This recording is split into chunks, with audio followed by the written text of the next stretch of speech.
अस्सलाम वालेकुम, I am doctor अना, फिज़ियोथेरेपिस्ट। आज का जो मेरा नेक्स्ट टॉपिक है रिस्पायरेटरी सीरीज़ का, वो है ब्रीदिंग साउंड्स, जिसके अंदर हमारे पास नॉर्मल, एबनॉर्मल और एडिड साउंड्स होंगी। तो जिसने हमारा फर्स्ट लेक्चर नहीं देखा, जो मैंने स्ट्रक्चर ऑफ लंग्स पे बात की थी, तो वो आप देख सकते हैं। तो इसके बाद जो हमारा सेकंड रिस्पायरेटरी सीरीज़ का ही जो टॉपिक है वो मैं डिस्कस कर चुकी हूँ। उसके बाद हम अब चलते हैं अपनी टाइप्स पे। टाइप ऑफ ब्रीदिंग साउंड्स, 3 किस्म की टाइप्स होती हैं। Number 1 normal, number 2 abnormal and 3 added sound. यहाँ पे 1 लिखा हुआ है, ये बाय मिस्टेक है, तो यहाँ पे थर्ड आता है एडिड साउंड। उसके बाद ये जो डिस्ट्रीब्यूशन दी गई है, डिस्ट्रीब्यूशन में सबसे पहले नॉर्मल साउंड है। नॉर्मल साउंड में वेसिक्यूलर साउंड आती है, जिसे हम नॉर्मल साउंड कहते हैं। तो एबनॉर्मल साउंड में क्या है, डिमिनिश ब्रीथ साउंड है, ब्रोंकियल ब्रीदिंग। 2 किस्म की साउंड्स आती हैं। डिमिनिश यानी कि जो एम्प्टी साउंड होती है, आपको कोई साउंड नहीं सुनाई देती, तो वो डिमिनिश ब्रीदिंग साउंड होगी। और जो सेकंड है वो ब्रोंकियल ब्रीदिंग कहा जाता है, क्योंकि वो ब्रोंकियोल में ज़्यादा सुनाई देती हैं, तो इसीलिए इन्हें ब्रोंकियल ब्रीथ कहा जाता है। और थर्ड पे हमारे पास है, जिसके अंदर 4 टाइप्स आ जाती हैं। उसमें वीज आ गया। वीज एक साउंड है जो सीटी की तरह की साउंड होती है, उसको हम वीज कहते हैं। क्रैकल एंड कैपिटस साउंड हो गई, और जो कि एक टूटने, पत्ते टूटने का, आगे मैं एग्जाम्पल भी दूंगी इसकी।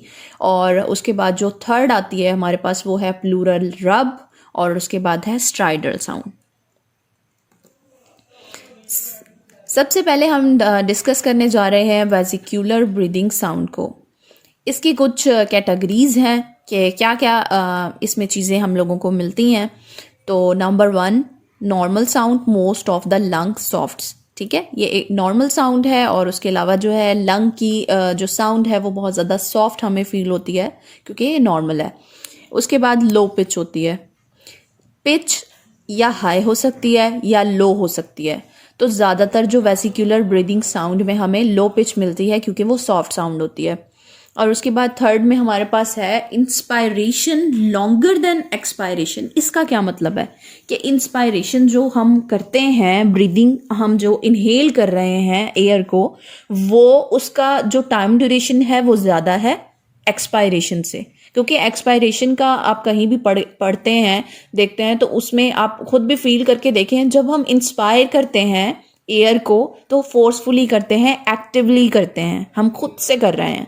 और उसके बाद जो एक्सपायरेशन है वो डायरेक्टली हो रही है, पैसिवली हो रही है। ठीक है, तो ये चीज़ है। और उसके बाद जो है no gap between both phases. अब फेजेस के दरमियान में फेज कौन से थे, इंस्पायरेशन और एक्सपायरेशन का जो पूरा प्रोसीजर है उसके दरमियान में कोई गैप नहीं होता, तो इसको बताया गया। देन आता है bronchial breath sound. Bronchial breath sound bronchiole के थ्रू जो हमें साउंड मिल रही होती है, तो उसे हम ब्रोंकियल ब्रीथ साउंड कहते हैं। किसी भी एबनॉर्मलिटी की वजह से सिक्रीशन हो सकती है, या डिफरेंट कोई भी प्रॉब्लम हो सकता है, एयर ब्लॉकेज हो सकती है, जिसकी वजह से हमें ब्रोंकियोल्स में जो साउंड मिलती है उसे हम ब्रोंकियल ब्रीथ साउंड कहते हैं। तो क्या इसकी कैटेगरीज हैं, एक तो ये एबनॉर्मल साउंड है लंग्स की, और दूसरा जो एयर वे से फार होती है, दूर होती है, जिसे हम ब्रोंकियल ब्रीथ साउंड कहते हैं। और सेकंड पे लाउड साउंड क्वालिटी होगी, बहुत ज़्यादा शार्प या लाउड हमें फील होगी। ऑब्वियसली जब लाउड क्वालिटी होगी तो हाई पिच होगी। और उसके बाद जो फोर्थ पे है inspiratory and expiratory phases equal. जैसे कि आप पिछले जो मैंने आपको वेसिक्यूलर का बताया, वेसिक्यूलर यानी कि जो नॉर्मल साउंड थी, आपने देखा होगा, हमेशा ये याद रखिएगा कि जो इंस्पायरेटरी है फेज है वो हमेशा लॉन्गर होता है एक्सपायरेटरी से। ठीक है, तो जो ब्रोंकियल यानी कि जो एबनॉर्मल साउंड हैं वो क्या है, इंस्पायरेटरी और एक्सपायरेटरी इक्वल फेज होगा, यानी जितना ड्यूरेशन इंस्पायरेटरी का होगा उतना ही एक्सपायरेटरी का होगा। एक तो ये हो गया जिससे हमें पता चल जाता है कि एबनॉर्मल साउंड है ना। उसके बाद आ गया फिफ्थ पे क्या है कि गैप बिटवीन बोथ फेजेस, यानी कि दोनों फेजेस जो हैं उनके दरमियान में डेफिनेटली हम लोगों को गैप मिलेगा। देन हमारे पास आती है वी साउंड। वी साउंड जो हम लोगों को सीटी की तरह मिलती है, जैसे पिक्चर में भी मैंने मेंशन किया हुआ है ताकि आपको याद रहे। और इसमें कैटेगरीज क्या हैं? एक तो कंटिन्यूअस होगी और म्यूज़िकल क्वालिटी होगी, क्योंकि जब भी कोई म्यूज़िक चलता है या कोई सीटी बजती है तो वो कंटिन्यूअस होती है, उसमें गैप नहीं होता। उसके बाद म्यूज़िकल क्वालिटी होगी। एक्सपायरेटरी यूजुअली, ये क्यों कहा गया है? एक्सपायरेशन में ज़्यादातर हम लोगों को ये साउंड फील होती है जब हम इनहेल और एक्सहेल करते हैं। तो जब हम एक्सहेल करते हैं तो उस वक्त हमें ऑस्कल्टेशन के थ्रू ये साउंड फील होती है, और अगर बहुत ज़्यादा ये साउंड बढ़ जाए तो हमें नॉर्मली भी महसूस हो सकती है। इंडिकेशन क्या है? इंडिकेशन दो तरह की हो सकती हैं, एक तो हाई पिच होगी और एक लो पिच होगी। यानी ये साउंड की बात की गई है। अगर हाई पिच होगी तो क्या होगा, उसका जो डायग्नोसिस क्या होगा, और जो लो पिच होगी उसका डायग्नोसिस क्या होगा। तो यहाँ पे मैंने दो कैटेगरीज को मेंशन किया हुआ है कि एक है हाई पिच और एक है लो पिच। तो ये डिफ्रेंशिएट किया हुआ है कि आपको मिलती तो है विजिंग साउंड, लेकिन किस कंडीशन में आपको क्या साउंड मिलेंगी और किस साउंड में हमें क्या कंडीशन मिलेगी। तो बहुत ज़्यादा ख़ुद भी मैं परेशान होती थी, या बहुत ज़्यादा बच्चे परेशान होते हैं, डॉक्टर्स परेशान होते हैं कि हम लोगों को वीजिंग साउंड तो मिल रही हैं, लेकिन आया कि ये ब्रोंकाइटिस है या एस्थमा है, इसको कैसे जो है डिफ्रेंशिएट किया जाए। तो यहाँ पे जो हाई पिच साउंड होगी, हमें जो एक्सपायरेशन के अंदर हाई पिच साउंड मिलेगी, वो मिलती किस वजह से है? दो कंडीशन की वजह से मिलती है। एक तो जो एस्थमा की कंडीशन होगी, और एस्थमा में ही हमें ब्रोंकोस्पैज्म ज़्यादातर मिलता है। ब्रोंकोस्पैज्म की वजह से जो एयरवे नैरोइंग हो रही है, तो उसमें हमें हाई पिच मिलती है, जिसे हम एस्थमा कहते हैं, यानी एस्थमा की कंडीशन में ऐसा होता है। और लो पिच साउंड हमें किस में मिलती है? लो पिच साउंड मिलती एयरवे नैरोइंग की वजह से ही है, लेकिन इसके अंदर क्या होगा? सिक्रीशंस होंगी। वहां हम लोगों को मिली थी ब्रोंकोस्पैज्म की वजह से, यहाँ हम लोगों को मिल रही है सिक्रीशन की वजह से एयरवे नैरो। तो जिसकी वजह से हम लोगों को कंडीशन मिलेगी क्रोनिक ब्रोंकाइटिस। क्योंकि आप जानते हैं कि जो ब्रोंकाइटिस है वो इन्फ्लेमेशन ऑफ ब्रोंक्यूल्स है। इन्फ्लेमेशन, जब ब्रोंक्यूल की इन्फ्लेमेशन होगी तो वहाँ सिक्रीशन जमा हो जाएंगी। वो स्पुटम हो सकता है या अदर सिक्रीशंस हो सकती हैं। तो सिक्रीशन की वजह से पिच साउंड लो हो जाती है, और उसको हम डायग्नोस करते हैं कि ये ब्रोंकाइटिस है। और उसके अलावा जब हाई होती है, क्योंकि उसमें कोई सिक्रीशंस नहीं होती, डायरेक्टली जो है वो जो है नैरोइंग की वजह से और स्पैज्म है उसकी वजह से हम लोगों को एस्थमा फील होता है। और कभी कभी एस्थमा बहुत ज़्यादा हो जाता है, जिसकी वजह से ऑस्कल्टेशन के बगैर भी हम लोगों को फील हो रहा होता है विजिंग साउंड।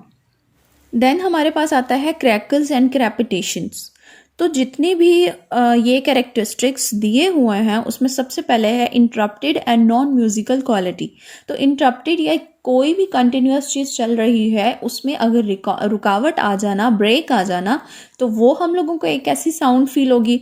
और उसके अलावा नॉन म्यूजिकली होगी, यानी कि उसमें कोई सूदिंग इफेक्ट नहीं होगा, बहुत अजीब सी साउंड होगी। जैसे कि ये लीफ शो किया है मैंने यहाँ पे, ये एग्जाम्पल के तौर पे यहाँ पे शो किया गया है कि सूखे पत्ते को जब हम तोड़ते हैं तो उसमें अजीब तरह की क्रैकल साउंड आना शुरू हो जाती हैं, जिस वजह से इसे नाम दिया गया है। उसके बाद ज़्यादातर हमें कब मिलती हैं? इंस्पायरेटरी यूजुअली, यानी कि हमें जब इंस्पायरेशन हम करते हैं, जब ऑस्कल्टेशन के दौरान पेशेंट को इंस्पायरेशन करवाई जाती है, तब हमें ये साउंड मोस्टली फील होती हैं। उसके अलावा जब जो है एक्सपायरेशन हम करेंगे तो उस टाइम पे एयरवे हमें कोलैप्स फील होगा, और उसमें किस वजह से ये सारी कंडीशन हो रही होती है? सिक्रीशन या फ्लूइड जमा हो जाने की वजह से हम लोगों को ऐसा फील होता है एक्सपायरेशन में।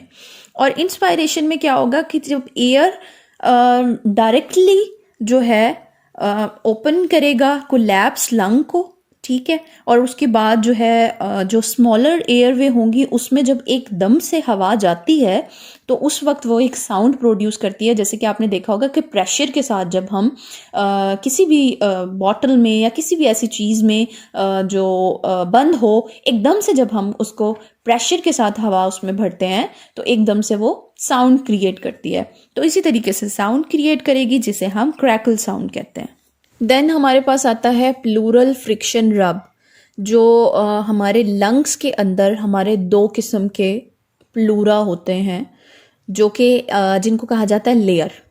ठीक है, तो लेयर क्या करती है, कुशनिंग प्रोवाइड कर रही होती है हमारे लंग्स को ताकि वो डैमेज ना हो, वो सूदिंग इफेक्ट हो उनमें और वो आसानी से अपना वर्क कर सकें। तो जो 2 किस्म के प्लूरा हैं वो कौन से हैं, जो विसरल प्लूरा है वो लंग्स को कवर कर रहा होता है, वो जो लेयर है वो लंग्स को कवर कर रही होती है। और दूसरा है पेराइटल। पेराइटल का वर्ड एक लैटिन वर्ड है जिसको हम पेरीज कहते हैं। पेरीज एक लैटिन वर्ड है जिसके मीनिंग है वॉल।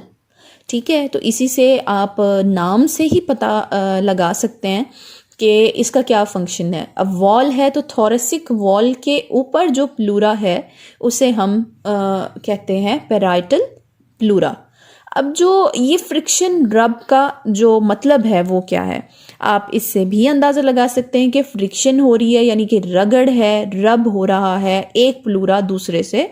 तो जब दोनों प्लूरा एक दूसरे से फ्रिक्शन रब करेंगे या रबिंग फोर्स अप्लाई होगी इन दोनों पे तो एक साउंड प्रोड्यूस होगी जिसे हम प्लूरल फ्रिक्शन रब कहते हैं। वो किसी भी इफ्यूजन की वजह से हो सकती है, किसी भी इन्फ्लेमेशन की वजह से हो सकती है या फ्रिक्शन रब की वजह से इन्फ्लेमेशन हो सकती है। तो ये हमें कंडीशन मिलती हैं, ज़्यादातर नमूनिया में भी हमें मिल सकता है और उसके अलावा जो है नीमोथोरेक्स में हमें मिल सकता है या कोई भी प्लूरल इफ्यूजन हो जाती है जिसकी वजह से हम लोगों को ये साउंड मिल रही होती है।